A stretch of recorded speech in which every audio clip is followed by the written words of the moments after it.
नमस्कार दोस्तों आज मैं अपनी वीडियो में लेके आई हूँ कि कई सारी मेरी बहनों की ये शिकायत रहती है कि जब मेरी शादी होके आई थी तब तो मेरे पति बहुत ही धनवान थे और बहुत ही ज्यादा बुद्धिमान कह सकते हैं या इसके साथ ही कह सकते हैं उनके घर में धन संपत्ति जो है वो भरी रहती थी। अचानक से ऐसा क्या हो गया कि उनके घर में धन की कमी होने लगी, उनके घर का जो माहौल है वह कलेशमयी हो गया है। तो दोस्तों आज मैं इसी से संबंधित वीडियो में लेके आई हूँ। यदि आप लोग अपने जीवन में इस प्रकार की समस्या से परेशान हो तो प्लीज आप लोग मेरे वीडियो के इन तक बने रहिए और आपको इसका उपाय अवश्य मिल जाएगा। दोस्तों वीडियो को शुरू करने से पहले मैं मेरे आराध्य श्री लक्ष्मी नारायण को मैं कोटि कोटि प्रणाम करती हूँ, मैं उनको कोटि कोटि नमस्कार करती हूँ। दोस्तों हर पत्नी चाहती है कि उसके पति का जो घर है वो सुख समृद्धि से भरा रहे, साथ में धन दौलत की भी कभी कमी ना रहे, क्योंकि वर्तमान समय में इतनी सुख सुविधा हो गई है तो हर व्यक्ति चाहता है कि हमें हर भौतिक चीजों का लाभ उठाना पड़े और इसके साथ ही हर कोई चाहता है कि हमारे जीवन में जितने भी खुशियां मिले वह कमी है। दोस्तों हर कोई जीवन में खुशियों की कामना करता है। क्या कभी किसी स्त्री ने सोचा है कि हमारे जो पति का भाग्य है वो क्यों सो गया है? दोस्तों पत्नी के ही कुछ कार्य या ये बोल सकते हैं कुछ कर्म ऐसे होते हैं जो पति के भाग्य को सुलाने में अग्रसर होते हैं। दोस्तों वीडियो जो है वो बहुत ही ज्यादा आज इंटरेस्टिंग और कह सकते हैं कि बहुत ही ज्यादा आपकी महत्वपूर्ण होने वाली है, तो आप लोग वीडियो के एंड तक बने रहिए। इसके साथ ही मैं आप लोगों से रिक्वेस्ट करना चाहूंगी, आप लोग यदि आप इस समस्या से निजात पाना चाहते हो तो प्लीज आप लोग मुझे भी सपोर्ट देते रहिए और आप लोग मेरे चैनल को सब्सक्राइब कर लीजिए, वीडियो को लाइक कर दीजिए। कमेंट बॉक्स में खुश रहे परिवार हमारा ये कमेंट कर सकते हैं, क्योंकि हर कोई चाहता है मेरा परिवार खुश रहे। और साथ में परिवार में मैं आप लोगों को बता दूं सास ससुर भी आते हैं और अपने से जो भी बड़े हैं या परिवार में जितने भी सदस्य हैं सभी आते हैं। कभी भी ऐसी भावना नहीं रखना चाहिए कि मैं, मेरा पति और मेरे बच्चे ही मेरा परिवार है। अरे दोस्तों जब गृहिणी इस तरह की भावना रखती है तो उस घर में कभी कलेश नहीं हो सकता है। नंबर पॉइंट 1 की मैं बात यही कहना चाहूंगी कि हर गृहिणी को अपने अंदर ये धारणा रखनी चाहिए। अब नंबर 2 पे मैं आप लोगों को बताना चाहूंगी कि यदि आपका पति जो है वह गलत संगत में पड़ गया है या कह सकते हैं कि उसका जो भाग्य है वह सो गया है, तब इसका क्या कारण है? इसका दोस्तों मुख्य कारण ये भी हो सकता है जब भी हम अपने घर में कोई भी चीज बनाते हैं जैसे नूडल्स वगैरह या राइस खुले हुए जब बनाते हैं, यानी पतीले या किसी भगोने में बनाते हैं पानी वाले, और या कह सकते हैं कि किसी भी तरीके का गर्म पानी जो हमारी यूज में नहीं होता है हम लोग क्या करते हैं तुरंत उसको सिंक में डाल देते हैं। दोस्तों ऐसा बिल्कुल भी नहीं करना चाहिए। ऐसा करने से हमें ग्रह दोष लगता है, हमारा जो भाग्य है वो कहीं ना कहीं सोने लगता है, क्योंकि नाली में सिंक में कई सारे ऐसे कीड़े होते हैं जो हम लोगों को दिखते नहीं है पर होते हैं, वह काफी ज्यादा मर जाते हैं। तो दोस्तों कह सकते हैं कि गर्म पानी कभी भी हमें अपनी सिंक में नहीं डालना चाहिए। यदि हम अपने घर की बरकत चाहते हैं तो हमें इस तरीके के कार्य से हमेशा ही बचाव करना चाहिए। अब दोस्तों आप लोग कहते होंगे कि ऐसे गर्म पानी का फिर हम लोग क्या करें, हमारे घर में तो बच्चे भी छोटे छोटे हैं। दोस्तों आपको उसी पानी को डालना है, लेकिन आप उसमें थोड़ा सा ठंडा पानी सिंक से ले लीजिए, उसमें मिला लीजिए, इतना कर लीजिए कि वह पानी किसी को नुकसान ना पहुंचाए। उसके बाद आप उसको नाली में आराम से तुरंत ही ड्रेन कर दीजिए, कोई भी आपको दोष नहीं लगेगा और आपके भाग्य में जो है वो उन्नति होने लगेगी।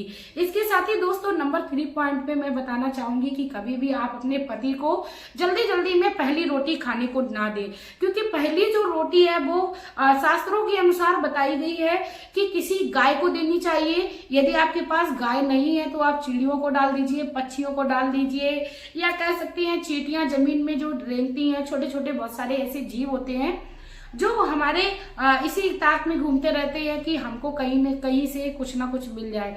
दोस्तों जब हम लोग अपने जीवन में रोटी संबंधी इस चीज को भी सुधार लेते हैं या कह सकते हैं इस कार्य को भी सुधार लेते हैं तो हमारे घर में कभी हमें ग्रह दोष नहीं लगता है। और इसके साथ ही दोस्तों मैं आप लोगों से रिक्वेस्ट करना चाहूंगी कि आप कोशिश करिए पहली रोटी आप अपने घर में गाय की ही निकालिए और बाद की रोटी आप अवश्य कुत्ते को निकालिए दोस्तों, क्योंकि छोटी छोटी सी हमारे घर की गतिविधियां हमारे घर के भाग्य को चमका सकती हैं और छोटी छोटी गतिविधियां हमारे घर के भाग्य को सुला सकती हैं।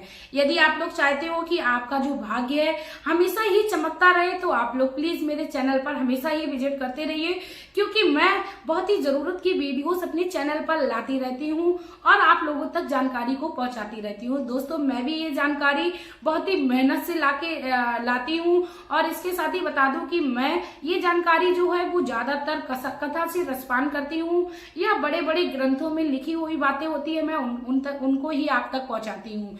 इसके साथ ही दोस्तों अब मैं आप लोगों को बताऊंगी कि आखिर आपका जो भाग्य है या आपके पति का भाग्य है वह क्यों सो रहा है। हो सकता है दोस्तों आपका झाड़ू का भी ऐसा एक कारण हो सकता है कि आपके घर में आपकी दरिद्रता ला रहा हो। दोस्तों झाड़ू भी ये बहुत बड़ा कारण हो सकती है।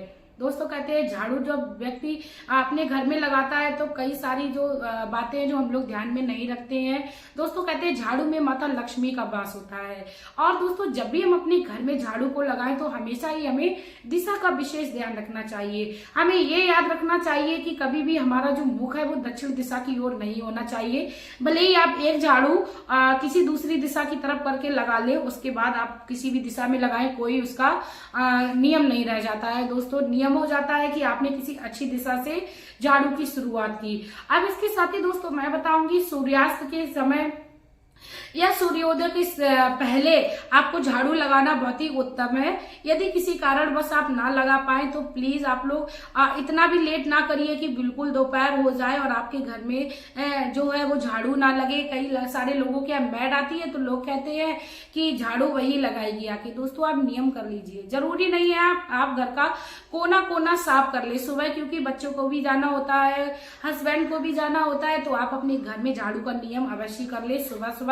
उसके बाद दोस्तों मैं बता दूं सूर्यास्त के बाद हमें कभी भी अपने घर में झाड़ू नहीं लगानी है। यदि आपका घर गंदा है तो आप वाइपर से वहां पर फैली हुई गंदगी को साफ कर सकते हैं, इकट्ठा कर दीजिए, लेकिन कूड़ा आपको उस समय रात्रि के समय में नहीं फेंकना है, क्योंकि कहा जाता है शाम के समय में माता लक्ष्मी के आगमन का समय होता है। यदि उस समय हम अपने घर के द्वार से कचरा निकालते हुए उन्हें मिल जाएंगे तो हमारे घर में दरिद्रता जो है वास करेगी और माता लक्ष्मी रुष्ट होकर चली जाएंगी। इसके साथ ही दोस्तों मैं आप लोगों को बता दूं कि हमारे पति के भाग्य के सुलाने में हमारा बिना नहाए हुए खाना बनाना भी हो सकता है। दोस्तों कई सारी महिलाओं को मैंने देखा है कि वो ये सोचती हैं गर्मी का मौसम है, पहले खाना बना लो फिर बाद में पसीना निकलेगा, बहुत बदबू आएगी, इसीलिए चलो खाना पहले बना लेते हैं, किचन का काम निपटा लेते हैं। दोस्तों आप इस तरीके की गलती बिल्कुल ना करिए, क्योंकि रसोई को माता सीता का वास बताया जाता है। इसके साथ ही कहा जाता है माँ अन्नपूर्णा का वास होता है, और जिस घर में माता अन्नपूर्णा प्रसन्न नहीं रहेंगी उस घर में माता लक्ष्मी का वास कभी नहीं होना है। इसीलिए दोस्तों आप कोशिश करिए कि आप नहा के ही किचन में घुसिए। या दोस्तों कभी कभी ऐसा हो जाता है कि बच्चे को स्कूल में जाना है और देर हो रही है, तब आप बच्चों के लिए बना सकते हो। बच्चों के लिए आप उतना ही बना दीजिए, उसके बाद आपको नहा के ही ब्रेकफास्ट बनाना है।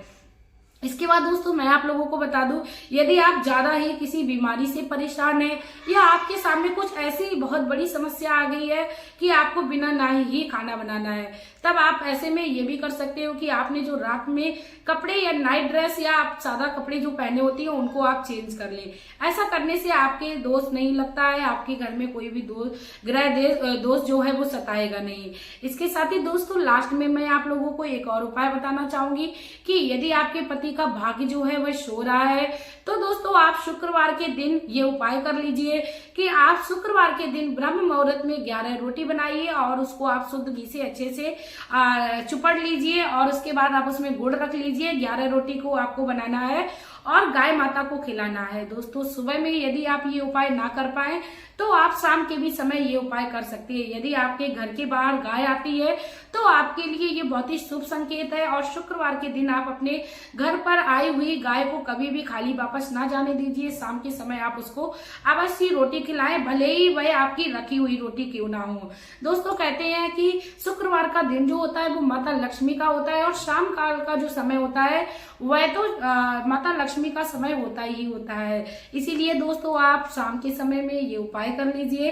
इसके साथ ही दोस्तों आप लोगों को मैं बता दूं कि लगता है आपको मेरा पति जो है वो बहुत ही गलत रास्ते पर चला गया है, या कह सकते हैं कि आपके बेटे हैं जो वो गलत रास्ते पर चले गए हैं, शराब आदि का सेवन कर रहे हैं। तब आपको ऐसे में क्या करना है कि आपको इस दोष से निजात मिल जाए। कह सकते हैं दोस्तों कि हो सकता है आपके घर में शनि दोष लगा हो, तो आप अपने घर में बासी रखी हुई रोटी में सरसों का तेल लगाकर किसी काले कुत्ते को खिलाएं। ऐसा करने से आपके दोष जो है वो खत्म हो जाएंगे। इसके साथ ही दोस्तों अब मैं लास्ट में आप लोगों को एक और उपाय बता दूं।